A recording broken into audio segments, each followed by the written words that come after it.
الحمد لله رب العالمين الرحمن الرحيم مالك يوم الدين إياك نعبد وإياك نستعين اهدنا الصراط المستقيم صراط الذين أنعمت عليهم غير المغضوب عليهم ولا الضالين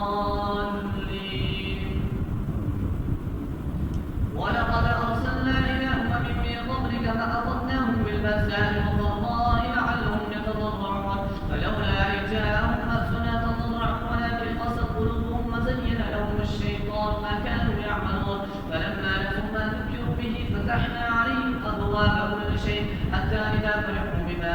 أوتوا أخذناهم بغتة فإذا هم مبلسون فقطع دابر القوم الذين ظلموا والحمد لله رب العالمين قل أرأيتم إن أخذ الله سمعكم وأبصاركم وختم على قلوبكم من إله غير الله يأتيكم به وانظر كيف نصرف الآيات ثم هم يصدقون قل أرأيتكم إن أتاكم عذاب الله أو أتتكم الساعة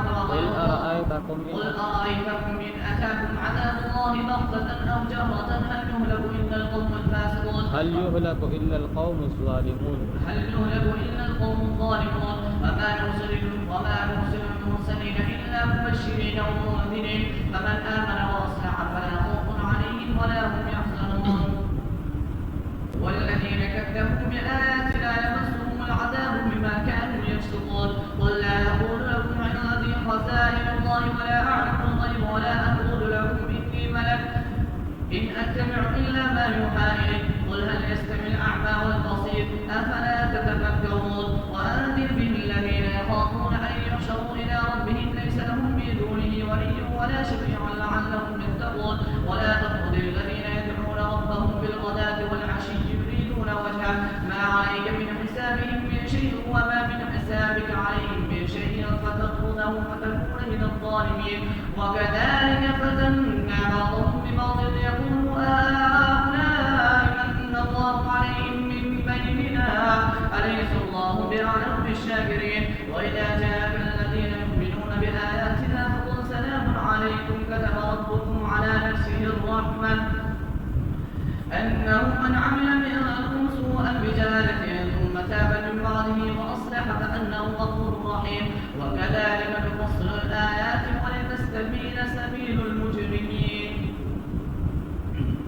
قل إني نريد أن أعبد الذين تدعون من دون الله قل لا أتبع أهواءكم قد ضللت إذا وما أنا من المهتدين قل إني على بينة من ربي وكذبتم به ما عندي ما تستعجلون به إن الحكم إلا لله يقص الحق وهو خير الفاصلين قل لو أن عندي ما تستعجلون به لقضي الأمر بيني وبينكم الله أعلم بالظالمين وعنده مفاتح الغيب لا يعلمها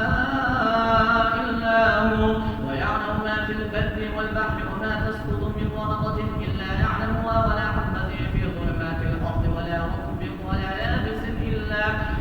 يابس إلا في كتاب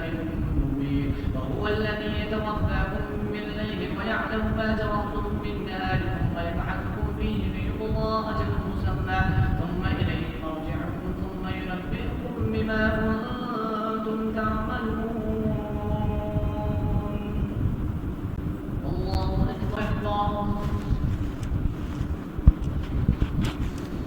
الحمد لله رب العالمين الرحمن الرحيم مالك يوم الدين إياك نعبد وإياك نستعين اهدنا الصراط المستقيم صراط الذين أنعمت عليهم غير المغضوب عليهم ولا الضالين هو القاهر فوق عباده ويرسل عليكم حفظا حتى إذا جاء أحدكم الموت توفته رسلنا وهم لا يفرطون ثم ردوا إلى الله مولاهم الحق ألا له الحكم وهو أسرع الحاسبين قل من ينجيكم من ظلمات البر والبحر تدعونه تضرعا وخفيا لئن أنجانا من هذه لنكونن من الشاكرين قل الله ينجيكم منها ومن كل كرب ثم أنتم تشركون قل هو القادر على أن يبعث عليكم عذابا من فوقكم ومن تحت أرجلكم أو يلبسكم شيعا ويذيق بعضكم بأس بعض وانظر كيف نصرف الآيات لعلهم يفقهون وكذب به قومك وهو الحق قل لست عليكم بوكيل لكل نبأ مستقر وسوف تعلمون وإذا رأيت الذين يخوضون في آياتنا فأعرض غيره. وإما ينسينك الشيطان فلا تقعد بعد الذكرى مع القوم الظالمين. وما على الذين يتقون من حسابهم من شيء ولكن الذكرى لعلهم يتقون. وذر الذين اتخذوا دينهم لعبا ولهوا وغرتهم الحياة الدنيا وذكر به أن ترسل نفس بما كسبت ليس لها من دون الله ولي ولا شفيع وإذا تعدل كل عدل لا يقض منها. أولئك الذين أبصروا بما كسبوا لهم شراب